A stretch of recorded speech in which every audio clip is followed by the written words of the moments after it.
সকল বাহিনীর সঙ্গে লড়াই সংগ্রাম করে আমার নেতা তারেক রহমানের নেতৃত্বে এই স্বৈরাচারী সরকারের পতন ঘটানো হয়েছে।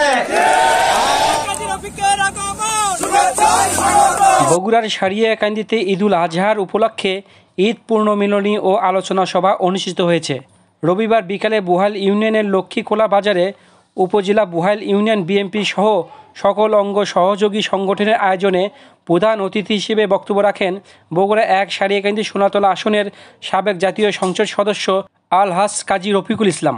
বুহাইল ইউনিয়ন বিএনপির সাবেক সভাপতি নুরুল ইসলামের সভাপতিত্বে সভায় বক্তব্য রাখেন উপজেলা বিএনপির সাবেক সভাপতি কাজী এরফানুর রহমান রেন্টু, উপজেলা বিএনপির সাবেক সাধারণ সম্পাদক শাহাদত হোসেন পল্টন, উপজেলা যুবদলের সিনিয়র যুগ্ম আহ্বায়ক তারাজুল ইসলাম ফণি, উপজেলা যুবদলের ১ নং যুগ্ম আহ্বায়ক এম আর রুবেল, উপজেলা কৃষক দলের আহ্বায়ক খাদেমুল ইসলাম পিন্টু, বগুড়া জেলা ছাত্র দলের সদস্য সচিব হৃদয় হাসান, বুহাইল ইউনিয়ন বিএনপির সাবেক আহ্বায়ক আলম বাদশাহ, যুব নেতা আতিকুর রহমান ঠান্ডু, সাধারণ যুগ্ম আহ্বায়ক রেজাউল, সাবেক বিএনপি নেতা মজিদ মণ্ডল, নার্সি ইউনিয়ন বিএনপির যুগ্ম সাধারণ সম্পাদক রবিউল ইসলাম। এই সময় বগুড়া ১ সারিয়াকান্দি সোনাতলা আসনের সাবেক জাতীয় সংসদ সদস্য আলহাজ কাজী রফিকুল ইসলাম বলেন, আমার এই বুহাইল ইউনিয়নের মানুষের কাছে যেমন আমার দাবি আছে, তেমনি বুহাইল ইউনিয়নের মানুষেরও আমার কাছে দাবি আছে, কারণ এই ইউনিয়নে আমার নারী পোতা আছে। আজকে নদীপথের এই ভাঙন রোধ করতে পেরেছি। এই আপনার তীরপোল থেকে আমাদের এই মসজিদের এই পাশ পর্যন্ত এই নদীর কাজটুকু করতে পেরেছিলাম। 1 ইঞ্চি জায়গাও কিন্তু ভাঙে নাই। এটার জন্য সততা লেগেছে, এটার জন্য দরদ লেগেছে, এটার জন্য পরিশ্রম লেগেছে, এটার জন্য আপনাদের সহযোগিতা লেগেছে। আমি মনে করি আজকে আমাদের প্রিয় নেতা জনাব তারেক রহমান এই দিয়া পরিবার যত কষ্ট করেছে, কেউ কি বলতে পারেন বুকে হাত দিয়ে এত কষ্ট কোন কর্মী করেছেন?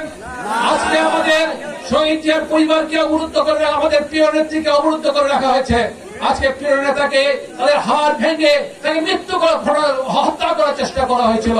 আজকে তার আমাদের শহীদ জিয়ার যে ছোট সন্তান আরাফাত রহমান ককে তাকে হত্যা করা হয়েছে। এটাও একটা হত্যার শামিল। আজকে শেখ হাসিনার বিরুদ্ধে এই হত্যার অবশ্যই হত্যার বিচারের মুখোমুখি তাকে হতে হবে। আপনাদের এইখানে আমাদের অনেক কিছু করার আছে। এই চরাঞ্চলে আমি এর আগে নান্দিনায় বক্তব্য দিয়েছি, সেখানে আমি বলেছি অনেকগুলো আমার প্রতিশ্রুতি, সেখানে বলেছি এই চরাঞ্চলের জন্য অনেক কিছু করার আছে। আমি কিন্তু প্রতিশ্রুতি দিয়েছিলাম, কাজটা করতে পারিনি সময়ের অভাবে। কারণ আমার ধারণা ছিল পরবর্তীতে আপনারা যেভাবে আমার পিছনে ছিলেন, বিপুল ভোটে আমি আপনাদের জনপ্রতিনিধি হতাম। আমি পরবর্তী কাজগুলো আমি হাতে নিয়েছিলাম, বলেছিলাম এই বুহাইল থেকে এই চালুবাড়ি পর্যন্ত একটি বাঁধ নির্মিত হবে, সেই বাঁধটি হবে পাকা বা রাস্তা। এই পাশেও নদী প্রতিরোধ করার জন্য একটি বাঁধ সহ এবং এই নদী ভাঙ্গন রোধের জন্য অবশ্যই এটির ব্যবস্থা নিতে হবে। এই ব্যবস্থা নেওয়ার জন্য ইনশাআল্লাহ আগামী দিনে আপনারা আমাদেরকে সহযোগিতা করবেন।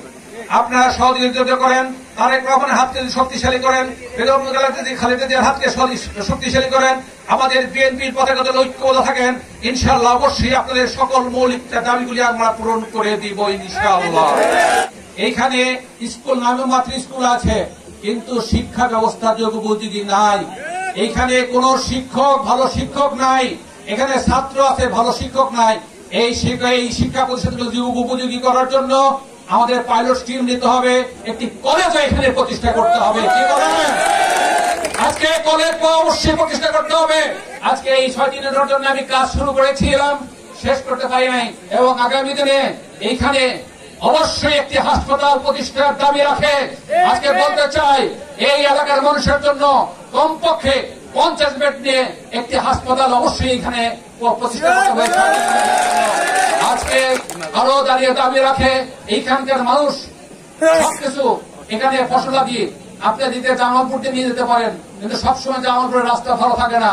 এখানে এই চলাচলের জন্য আমাদের নেতা ভারপ্রাপ্ত চেয়ারম্যান জনাব তারেক রহমান আপনার ঠাকুরগাঁও নীলফামারীতে বক্তব্য এগুলো বলেছেন, চলাচলের জন্য একটি হিমাগার প্রতিষ্ঠা করা দরকার।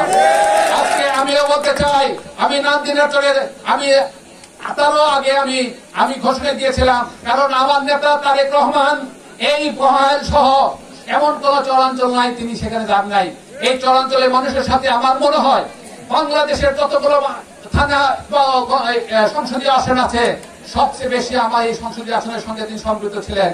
তিনি এই সংসদীয় আসনের চরাঞ্চলের মানুষের যে মৌলিক সমস্যা সেই সমস্যাটা উনি জানেন। এবং একটা জিনিস আমি আজকে এই সরকারকে এই অনুষ্ঠান থেকে বলতে চাই,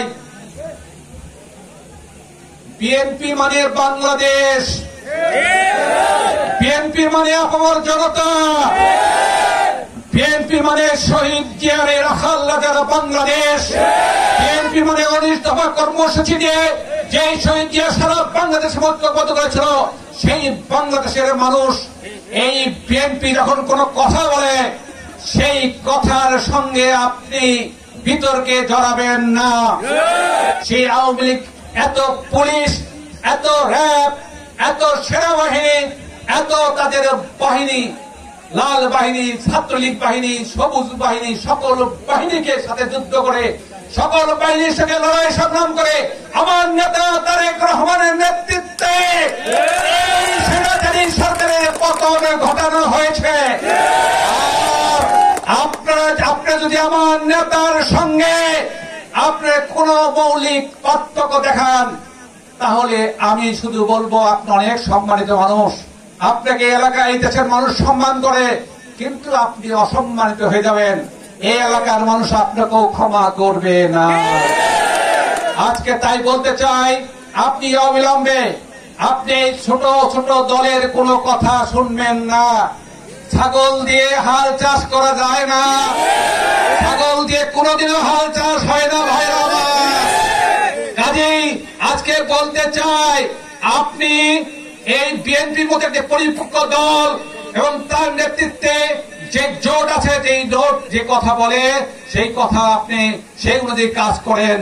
আপনি একটি নিরপেক্ষ নির্বাচন দিবেন, সেই নিরপেক্ষ নির্বাচনের ওয়াদা নিয়ে আপনি এই ক্ষমতায় বসেছেন। আপনি আগামী ডিসেম্বরের মধ্যে অবশ্যই একটি নির্বাচনের ব্যবস্থা করবেন এবং নিরপেক্ষ নির্বাচনের ব্যবস্থা করুন, তাহলে আপনাকে মানুষ স্মরণ রাখবে, আপনাকে মানুষ সম্মান করবে এবং আপনি, আমার মনে হয় আপনি সম্মানের সাথে বিদায় নিতে পারবেন। তাছাড়া আপনার জন্য হয়তো কঠিন একটি বাস্তবতা অপেক্ষা করতে পারে। আমার নারীপুতা এই জায়গার সঙ্গে আমার সব সময় আমার সম্পর্ক থাকবে। আপনাদের সাথে আমার সম্পর্ক ইহকাল এবং পরকাল, আপনাদের সাথে আমার সম্পর্ক, এই চরাঞ্চল মানুষের সম্পর্ক আমার ছোটবেলা থেকে গড়ে ওঠা এই মানুষগুলোর সাথে সম্পর্ক। কাজে এই সময়ে এই মানুষগুলোর সকল মৌলিক চাহিদাগুলো, মৌলিক সমস্যাগুলো আমি সমস্যার সমাধান করতে পারবো, কারণ আমি জানি যে এই কোথায় সমস্যা।